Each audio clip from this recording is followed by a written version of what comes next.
میں بھی تھوڑی ڈپریشن میں آ گئی۔ کسی وجہ سے حالات ایسے آئے کہ میں ڈپریشن میں چلی گئی۔ اس طرح فیل ہو رہا تھا جیسے میں کوئی سائیکو بن گئی ہوں، یا تو میں پاگل ہو جاؤں گی، یا تو پھر شاید میرا ٹائم آ گیا، میں مرنے والی ہوں۔ السلام علیکم مائی یوٹیوب فیملی، کیسے ہیں آپ سب؟ امید ہے ٹھیک ہوں گے، اللہ کے فضل و کرم سے خیر و عافیت سے ہوں گے۔ ہم بھی ٹھیک ہیں، اللہ کا شکر ہے۔ جس حال میں بھی اس نے رکھا ہے ہم اسی میں اللہ کا شکر ادا کرتے ہیں۔ زندگی میں دکھ سکھ آتے رہتے ہیں، کبھی انسان کی زندگی میں خوشیاں تو کبھی دکھ آ جاتے ہیں، اور دکھ ہمارے لیے ایک آزمائش کے طور پر ہمارے اوپر آتے ہیں۔ بس میرے ساتھ بھی کچھ اس طرح کے حالات چل رہے تھے جس کی وجہ سے جو ہے میں ویڈیو اپلوڈ نہیں کر پاتی تھی۔ انشاءاللہ کوشش کروں گی کہ ڈیلی اپلوڈ کروں میں ویڈیو۔ بہت ساری ایسی وجوہات تھیں جن کی وجہ سے میں نے ویڈیو اپلوڈ نہیں کی۔ میرا چینل بھی کافی نیچے چلا گیا، کافی نقصان ہوا ہے۔ میرے ہسبینڈ بھی ناراض ہوتے ہیں کہ چینل جو ہے میں تو ڈیلیٹ ہی کر دیتا ہوں، تو مینیج نہیں کر پاتی۔ اصل میں ہوتا یہ ہے کہ بچے بیمار ہیں کافی، کبھی ایک دن ہاسپٹل میں تو دوسرے دن گھر، تیسرے دن ہاسپٹل، اس طرح کے حالات چل رہے تھے۔ اور اس کے بعد میں بھی تھوڑی ڈپریشن میں آ گئی۔ کسی وجہ سے حالات ایسے آئے کہ میں ڈپریشن میں چلی گئی۔ اس طرح فیل ہو رہا تھا جیسے میں کوئی سائیکو بن گئی ہوں، یا تو میں پاگل ہو جاؤں گی، یا تو پھر شاید میرا ٹائم آ گیا، میں مرنے والی ہوں۔ اور ایسا یہ سب کیوں ہوا؟ آپ لوگ جانتے ہوں گے آر جے مہوش کو، چینل یوٹیوبر ہے، وہ ویڈیوز بناتی تھی، میں ان کی ویڈیوز دیکھتی رہی ہوں۔ تو ان کی بیٹی مسکان زارا نے خودکشی کر لی کچھ دن پہلے، اس کے منگیتر نے خودکشی کر لی تھی۔ اس کے بعد مسکان زارا نے خودکشی کر لی، اور میں ان کی ویڈیو دیکھتے رہتی تھی۔ لیکن جب میں نے اس کی یہ ویڈیو دیکھی، اس ٹائم پہ میں مدنی کی دوائی لینے گئی ہوئی تھی ہاسپٹل میں، اور وہیں پہ میں نے اس کی یہ ویڈیو دیکھی کہ اس نے خودکشی کی ہے اور کیوں کی ہے۔ میں نے کافی اس کا وہ میرے مطلب دماغ پہ اثر کر گئی وہ باتیں اس کی۔ میں اس کی ڈیلی تو اس کو دیکھتی رہتی تھی، تو ایک دم سے میں نے کہا یہ کیا ہو گیا، کیوں اس نے خودکشی کر لی اور کیسے یہ ہو گیا۔ اور ماں بیٹی کی باتیں بھی کچھ دن پہلے ایسی تھیں کہ اب میں مر جاؤں گی، میری کل خانے پہ آنا، اس طرح کی باتیں تھیں مرنے والی، اور سچ میں پھر وہ مر گئی۔ یہ شاید میرے دماغ میں نا فٹ ہو گئی باتیں، تو بس دماغ میں گھومتی رہی۔ اس کے بعد بچے بیمار کافی، پھر میں نے دیکھا کہ میں نے اپنی سسٹر سے کہا کہ تو ساتھ جو ہے نا ماشاءاللہ اب بڑا ہو گیا ہے، 12 سال کا ہو گیا ہے، تو بڑا ہو گیا ہے، مطلب کہ میں بوڑھی ہو گئی ہوں، بس اب میں مرنے والی ہوں، مطلب میرا ٹائم آنے والا ہے، میں بھی بس مرنے والی ہوں۔ وہ کہتی تم اس طرح کی باتیں کیوں کر رہی ہو؟ میں نے کہا بس یہی سوچ دماغ میں آ رہی ہے کہ بچے بڑے ہو گئے ہیں، اب میں بوڑھی ہو گئی ہوں، اور شاید میرا ٹائم آ گیا، بس میں مرنے والی ہوں، دن کم رہ گئے۔ تو پھر اس طرح کی باتیں، اور میری سسٹر کہتی میری شادی کا جوڑا تھا، کہتی کسی کو دے دو، کوئی پہن لے گا۔ میں نے کہا کیا کہتی ہو؟ میں تو یہ مہنور کو دوں گی، میری نشانی کے طور پر رکھے گی۔ دل میں جب باتیں تھیں اس طرح کی، پتہ نہیں کیوں یہ ذہن میں ہر ٹائم فٹ ہو گیا تھا کہ بس میں مرنے والی ہوں شاید۔ پھر اپنی سسٹر سے بات کی تو اسے ڈسکس کرتے ہوئے پھر میں رونے لگ گئی۔ کہتی تمہیں کیا ہوا کہ کیوں پریشان ہو، کوئی تو بات ہے تم کیوں رونے لگ گئی ہو؟ تو میں نے کہا کچھ بھی نہیں ہے، پتہ نہیں دماغ میں فٹ ہو گیا ہے کہ شاید میں مرنے والی ہوں، مر جاؤں گی، مرنا تو ایک دن ہر کسی کو ہے۔ پھر میں نے اسے وہ مسکان زارا والی سٹوری سنائی، اس کے بعد میں ان کی ویڈیوز دکھائیں۔ میں نے کہا پتہ نہیں میرے دماغ پہ ہی فٹ ہو گئی ہیں، اس وجہ سے میں نے اسٹریس لے لیا، پتہ نہیں کیا چکر ہے کہ میرے دماغ میں یہ باتیں نکل نہیں رہی، ہر ٹائم کچھ نہ کچھ فضولیات سوچتی ہی رہتی ہوں۔ خیر سسٹر سے ڈسکس کرنے کے بعد تھوڑا دل کا بوجھ ہلکا ہوا، روئی، شاید اس وجہ سے بھی دل کا بوجھ ہلکا ہو گیا۔ اور پھر میں نے ایک ضد پکڑ لی، کیونکہ توصیف تھا 2 سال تھے میرے ہسبینڈ جن کا نام زبیر ہے، وہ سعودیہ چلے گئے تھے، ہر 2 سال کے بعد بس ہمیں ملنے کے لیے آتے ہیں۔ اور ابھی میں نے کبھی بھی اسے یہ نہیں کہا کہ گھر آ جاؤ، ہمیں آپ کی یاد آئی ہے۔ اتنے عرصے میں کبھی نہیں کہا، 10 سال ہونے والے ہیں، توصیف جو ہے 10 سال کا ہو گیا، اور 8 سال ہو گئے اسے سعودیہ گئے ہوئے، آتے جاتے رہتے ہیں، ملنے ہی آتے ہیں، 5-6 مہینے رک کے پھر چلے جاتے ہیں۔ لیکن اتنے عرصے میں نے اسے آج تک یہ نہیں کہا کہ ہمیں جو ہے آپ کی یاد آئی ہے، گھر آ جاؤ، اب بہت ٹائم ہو گیا، اب گھر آ جاؤ، ایسا نہیں کہا۔ لیکن اب ایسا ہو رہا تھا کہ میں نے اسے کہا کہ آ جاؤ، گھر آ جاؤ، ہمیں آپ کی یاد آئی ہے۔ وہ بھی سوچ بھی پڑ گیا، میں نے بھی اسے کہا کہ کیا میں نے تمہیں پہلی بار کہا ہے کہ گھر آ جاؤ، ہمیں آپ کی یاد آئی ہے؟ تو کہنے لگا ہاں تم نے پہلی بار کہا ہے۔ تو میں نے کہا پھر سوچو کہ میں نے پہلی بار کیوں کہا ہے، میں نے آج تک نہیں کہا تو اب کیوں کہہ رہی ہوں؟ شاید کہ میں مرنے والی ہوں، اس لیے بول رہی ہوں کہ آ جاؤ، مل جاؤ، ہمیں آپ کی یاد آئی ہے، مل جاؤ ہمیں۔ ناراض ہونے لگ گیا کہ اس طرح کی باتیں کیوں کر رہی ہو تم۔ میں نے کہا پتہ نہیں، پھر دل بھر جاتا تھا اور رونے کو دل کرتا تھا کہ رو دوں۔ خیر اس نے بھی کہا اس طرح کا مت سوچو، کچھ نہیں ہوتا، ٹھیک ہے سب۔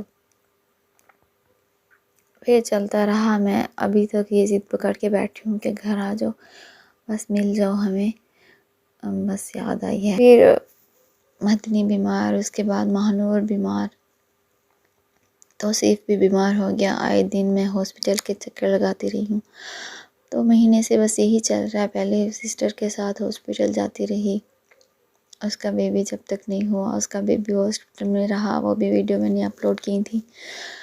اس کے بعد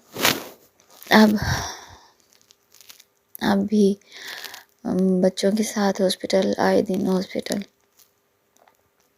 پہلے مدنی بیمار رہا، یرکان ہو گیا، پھر وہ ٹھیک ہوا تو پھر سے بخار، 1 ہفتہ ٹھیک رہا، پھر بخار ہو گیا، اور بخار اتنا تیز آتا تھا اسے کہ فیس ریڈ ہو جاتا تھا اس کا۔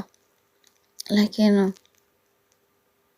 اب مدنی کو بخار ہے، میں دوائی لینے گئی تھی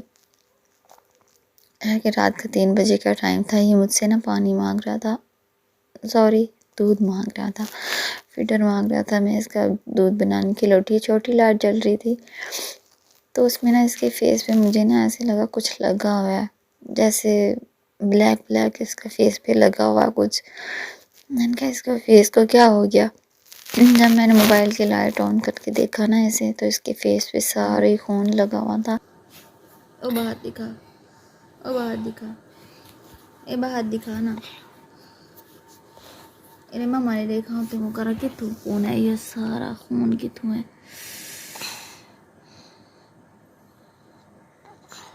کیا تھے؟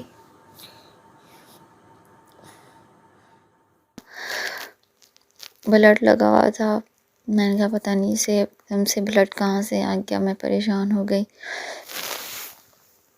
پھر صبح ہوئی، میں نے اپنے ویڈیو اس ٹائم پہ میں نے بنا لی کہ دکھاؤں گی کہ اتنا بلڈ تھا۔ تو پھر میں ہاسپٹل صبح جیسے بھی، تو میں نے اپنے ہسبینڈ کو یہ ویڈیو سینڈ کی، وہ بھی پریشان ہو گیا کہ یہ کیا ہو گیا۔ ایک تو پہلے اسے بخار بھی تھا، ڈاکٹر سے لے کے آئی تھی ڈنڈے سے ہی دوائی، لیکن آرام نہیں آ رہا تھا۔ اس ڈاکٹر نے بھی ٹیسٹ کروائے تھے، وہ ٹیسٹ بھی ٹھیک آئے تھے اس کے، اس کے بعد بھی اس کا بخار نہیں اترتا تھا۔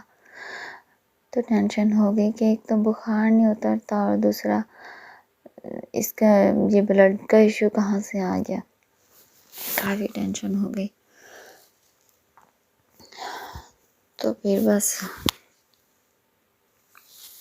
دوائی لینے کے بعد میرے ہسبینڈ نے کہا کہ چھوڑ دو سارے کام اور جاؤ اس کی دوائی لے کے آؤ، اس کے ٹیسٹ کرواؤ، کسی اچھے ڈاکٹر کو دکھا کے آؤ۔ 3-4 ڈاکٹر تو میں اس کے بدل چکی ہوں، اتنی رپورٹس ہیں یہ اس کی، کبھی ایک ڈاکٹر سے آرام نہیں آیا تو دوسرے کے پاس، دوسرے سے آرام نہیں آیا تو تیسرے کے پاس، کہ کہیں سے تو کسی کے ہاتھ میں تو شفا ہوگی، اس کی دوائی تو اس کو اثر کر جائے گی اور یہ ٹھیک ہو جائے گا۔ تو میں بس پھر چلی گئی بھائی کے ساتھ، اس نے مجھے سرکاری ہاسپٹل میں چھوڑا، وہاں پہ زبیر کے ماموں کام کرتے ہیں، وہ میرے ساتھ رہے، اور پھر انہوں نے ڈاکٹر نے جو ہے ٹیسٹ وغیرہ لکھ کے دیے کہ یہ کروا لو، سرکاری ہاسپٹل کا تو آپ کو پتہ ہی ہے، لائن میں لگنا پڑتا ہے اور پھر باری آتی ہے۔ میں نے کہا اب کون باری کا انتظار کرے، مدنی مجھے تنگ کر رہا تھا، مجھے اٹھا لو، ماشاءاللہ بڑا ہے، مجھ سے اٹھایا کہاں جاتا ہے۔ پھر میں نے پرائیویٹ ہی چیک کروا لیا، اس کے ٹیسٹ وغیرہ کروا لیے۔ اس کے ٹیسٹ کرواتے اتنے 10,000 کے صرف اس کے ٹیسٹ ہی ہوئے ہیں۔ تو پھر اس کے ٹیسٹ کروا لیے۔ پھر پہلے ہی ڈاکٹر کو جس کو دکھا رہی تھی، جب شیرخان تھا اس کو، اسی ڈاکٹر کو اس کی رپورٹ وغیرہ چیک کروائیں اور بتایا اسے کہ اس کو ویڈیو بھی مدنی کی دکھائی۔ ڈاکٹر نے تسلی دی کہ ساری رپورٹ ٹھیک آئی ہیں، کوئی ٹینشن والی بات نہیں ہے، سب ٹھیک ہے۔ اور بلڈ کا ایشو ہے تو اس کی ناک کے اندر زخم ہے، جس کی وجہ سے بلڈ آ رہا ہے اس کو۔ اس نے فنگر لگائی ہوگی تو زخم ہرا ہو گیا ہوگا، تو پھر بلڈ آیا ہوگا، اور رات میں اس نے ایسے ہی کیا ہوگا۔ تو کوئی ٹینشن والی بات نہیں، اتنے ٹیسٹ انہوں نے کروائی ہیں کہ پیسے نہیں لگتے کہ اتنے ٹیسٹ انہوں نے کروائی، اتنے ٹیسٹ کروانے کی ضرورت ہی نہیں تھی۔ میں نے کہا ہم تو ڈر گئے تھے کہ پتہ نہیں کیا ہے، ایک تو اس کا بخار نہیں اترتا، دوسرا پھر یہ بلڈ، تو پھر ٹینشن ہو کے ڈر گئے ہم۔ خیر تسلی ہوئی، گھر آ گئے، اب بھی بہتر ہے، بخار اس کو نہیں آیا۔ دوائی بھی لے کے آئی ہوں، اس نے لکھ کے دی تھی کہ 3 دن دوائی پہ لاؤ، ٹھیک ہو جائے گا، نارمل ہے ابھی۔ اور اس سے پہلے توصیف بھی ہاسپٹل میں وہ بیمار ہو گیا، اس کو بھی بخار، اس کی آنکھیں پیلی، اس کو بھی یرکان، شاید ایک دوسرے سے بھی آ جاتا ہے، یرکان کا ایشو پھیلتا ہے شاید، تو ایک دوسرے کو لگ جاتا ہے، توصیف کو بھی ہوا اور اس کی دوائیاں لی، اس کو آرام آیا۔ ابھی تو سعد اور مدنی مہنور کی جو رپورٹس ہیں وہ کہیں اور بھی ہوں گی، امی کے گھر ہی ہوں گی، وہ بھی بیمار، مہنور بھی ہوئی تھی، لیکن شکر ہے مہنور جلدی ٹھیک ہو گئی، اس کا نہیں اتنا ہوا، وہ ٹھیک ہو گئی۔ بس مدنی کی ٹینشن تھی بہت زیادہ۔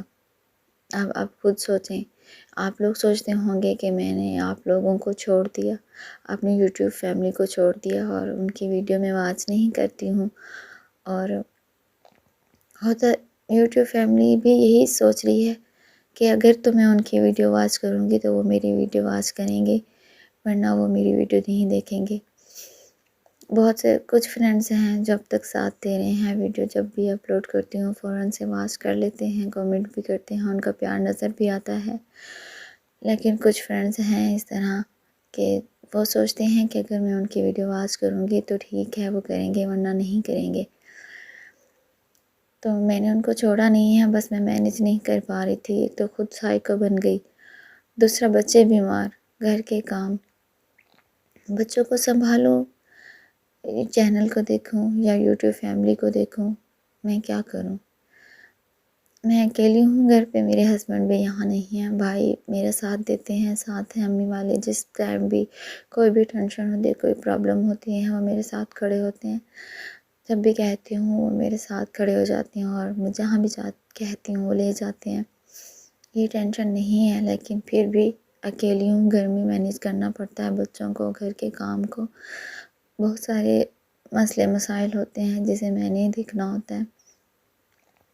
بس یہی وجوہات تھیں کہ دل اکتاس آ گیا تھا، نہ ویڈیو اپلوڈ کر پا رہی تھی، نہ کسی کو ٹائم دے رہی تھی، بس یہی پریشانی تھی۔ اس ٹائم بھی میری رات کا ٹائم ہے، 2:30 بجے کا ٹائم ہے، بچے سو رہے ہیں اور میں ویڈیو بنا رہی ہوں، کیونکہ سو گئی تھی، ہاسپٹل سے آ کے سو گئی تھی، 8 بجے ہی سو گئی تھی، پھر بیچ میں درمیان میں آنکھ کھل گئی تو پھر سوچوں نے گھیر لیا، نیند ہی نہیں آ رہی تھی۔ میں نے کیا کروں، پھر میں اٹھ کے بیٹھ کے اور ویڈیو بنانے لگ گئی۔ کچھ لوگ کہہ رہے تھے گھر کی سیٹنگ وغیرہ کر رہی ہو تو تمہارے ہسبینڈ آ رہے ہیں، شاید تم سرپرائز دے رہی ہو تو تم ہمیں بتا نہیں رہی ہو۔ گئی تھی میں توصیف کی دوائی لینے، تو شیٹس وغیرہ لے کے آ گئی تھی، اور پھر سارا بکھیرا کر اس شیٹ کے بچھانے کے چکر میں نا ساری سیٹنگ ہی کر دی۔ میں نے کہا بس روم سے ایک ہی سیٹنگ سے بس تھک گئی ہوں، تو بس سیٹنگ ادھر کی ادھر کر دی. گھر کی سیٹنگ کری، میں نے کہا تو چلو صحن تھوڑا بدل جائے گا، گھر کے صفائیوں میں، گھر کے کاموں میں خود کا دل بھی بہل جائے گا اور گھر کی صفائیاں بھی ہو جائیں گی. تو بس پھر میں نے یہ سب کر دیا. تو بس یہ تھے حالات میرے، آپ کے سامنے میں نے رکھ دیے. اپنا خیال رکھیے گا، دعاؤں میں یاد رکھیے گا. اب مجھے اجازت دیجیے، بہت ساری دعاؤں کے ساتھ. اللہ حافظ.